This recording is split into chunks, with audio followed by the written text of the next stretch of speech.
Hello friends, myself Saidul Manan. Today we will discuss about Standard 8 Science Chapter number 7 Conservation of Plant and Animal.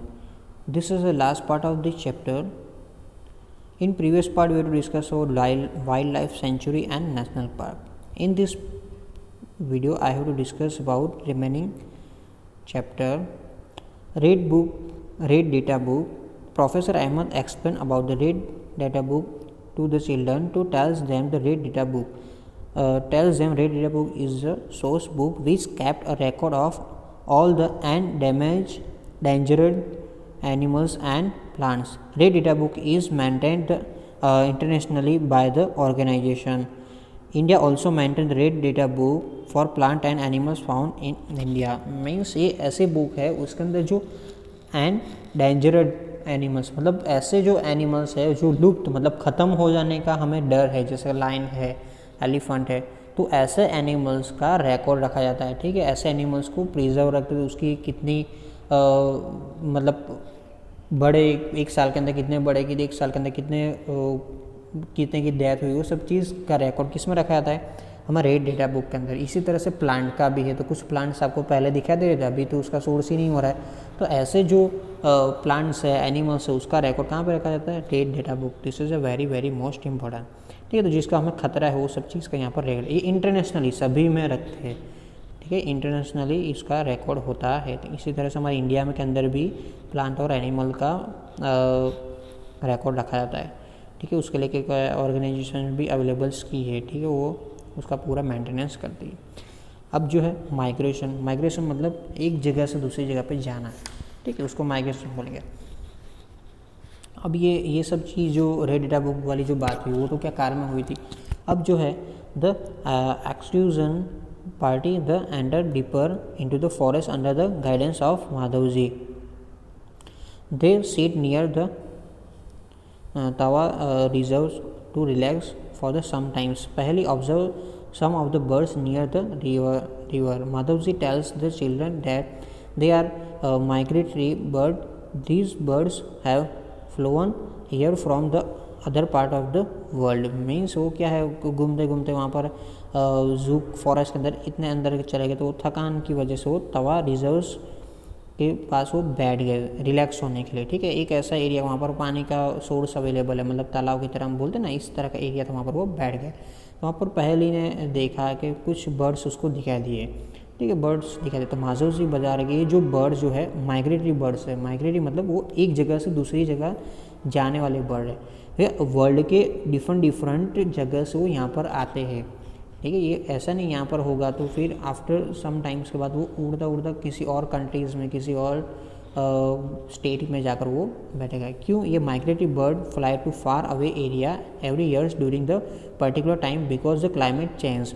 जैसा हमारा ये migratory जो bird है वो every times पूरे year के अंदर वो फ्लाइंग करते रहते हैं. जैसा उनको क्लाइमेट चाहिए इस तरह का, जैसे अभी यहाँ पर विंटर है, ठीक है, समर है, हमारा आएगा मानसून आएगा, तो उस क्लाइमेट के अंदर वो अच्छे नहीं है, मतलब उनको ये क्लाइमेट नहीं चाहिए. तो उनको जिस तरह का क्लाइमेट चाहिए उस तरह का क्लाइमेट पाने के लिए वो एक स्टेट से दूसरे स्टेट, एक कंट्री से दूसरी कंट्री, एक प्लेस से दूसरी प्लेस वो काफ़ी सारा उड़ान करते हैं.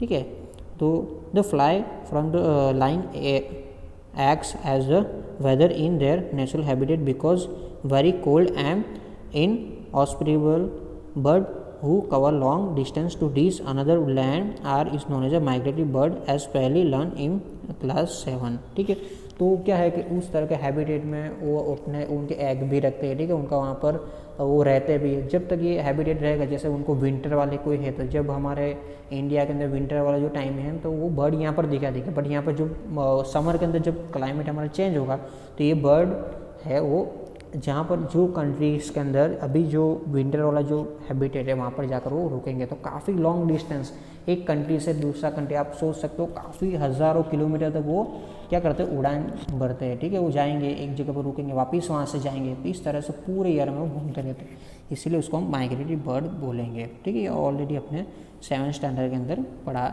था. तो उनको हैबिटेट ऐसा चाहिए तो उस तरह से वो कंफर्टेबल जहाँ पर हो तो वहाँ पर वो स्टे करते हैं. Recycling of paper. Professor Ahmed drawn attention of the children to another causes of deforestation. He tells them that it takes 17 full grown trees to make 1 ton of paper। वो बता रहे हैं कि भाई रिसाइकलिंग ऑफ पेपर का recycle करना चाहिए।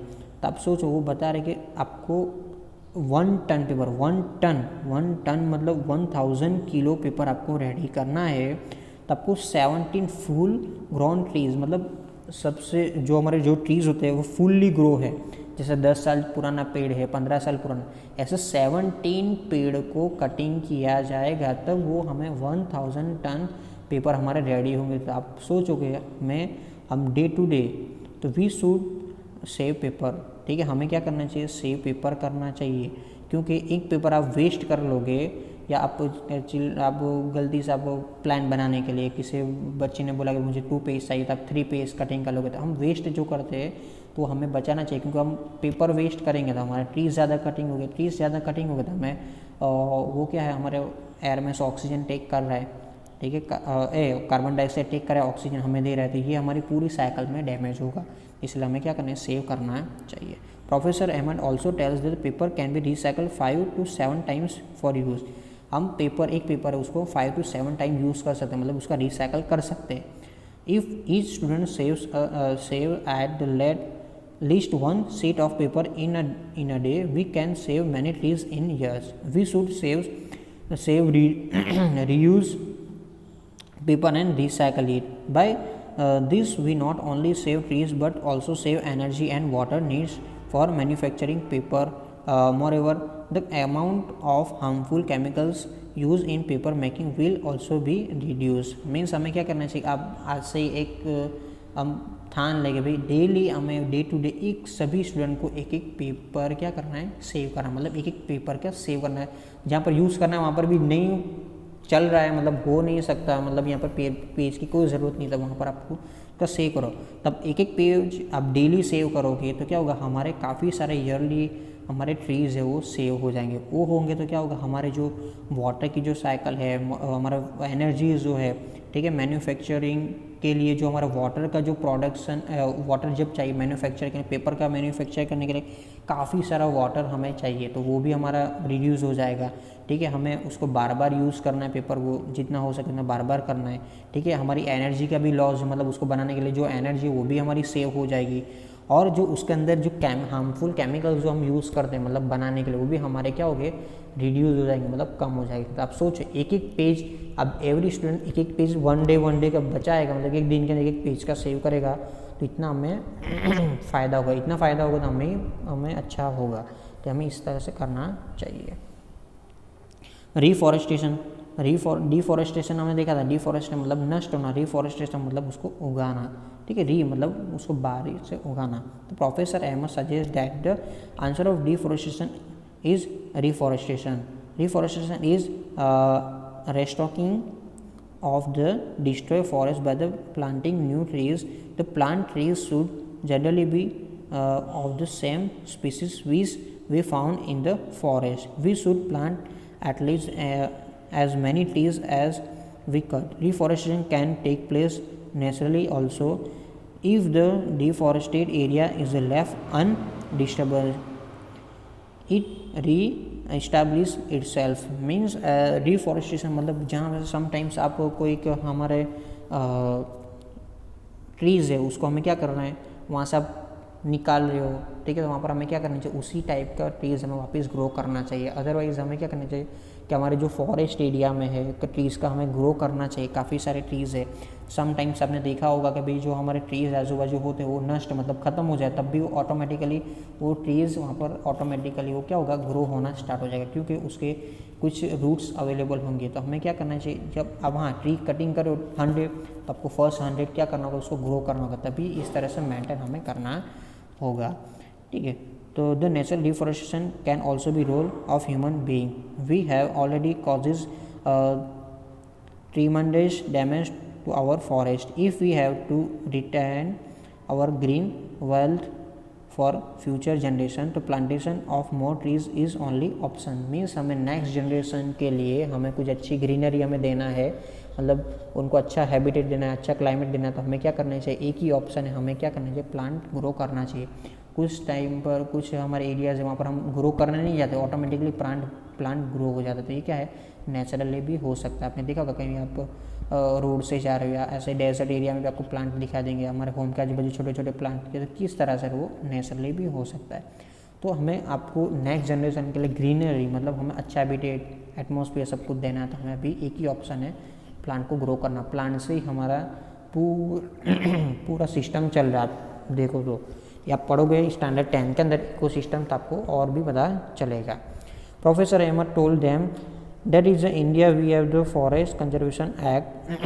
This act is aimed to preservation and conservation of national forest and meeting the basic need for the people living in the near the forest। ठीक है, हमारी एक असेंबली है फॉरेस्ट को conservation करने के लिए, वो क्या करे, पूरे नॉर्म्स बता रही है, एम्स बता रही है, भाई ऐसे ऐसे प्रिजर्वेशन रखना चाहिए, कंजर्वेशन मतलब ऐसा ऐसा होना चाहिए।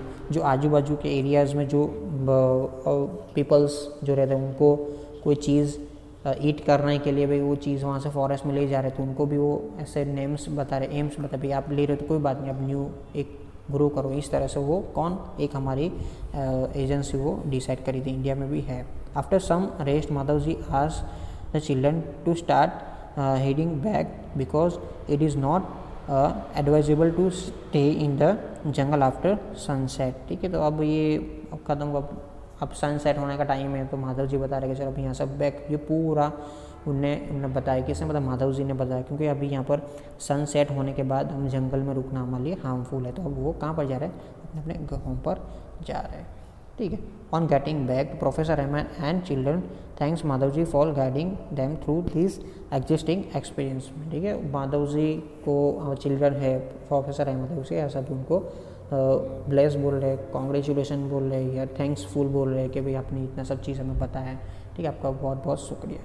इस तरह से हमने पूरे चैप्टर में देखा था कि हमने प्लांट के बारे में डिस्कस की, एनिमल्स के बारे में डिस्कस की। ठीक है, हमने एनिमल्स के बारे में कुछ देखा, हमने नेशनल पार्क के बारे में देखा, तो वेरी वेरी इंपॉर्टेंस है। आई होप आप लोग को अंडरस्टैंड आएगा। If any doubt, if any query, तो आप कमेंट्स में डाल सकते हो। Thank you, have a nice day.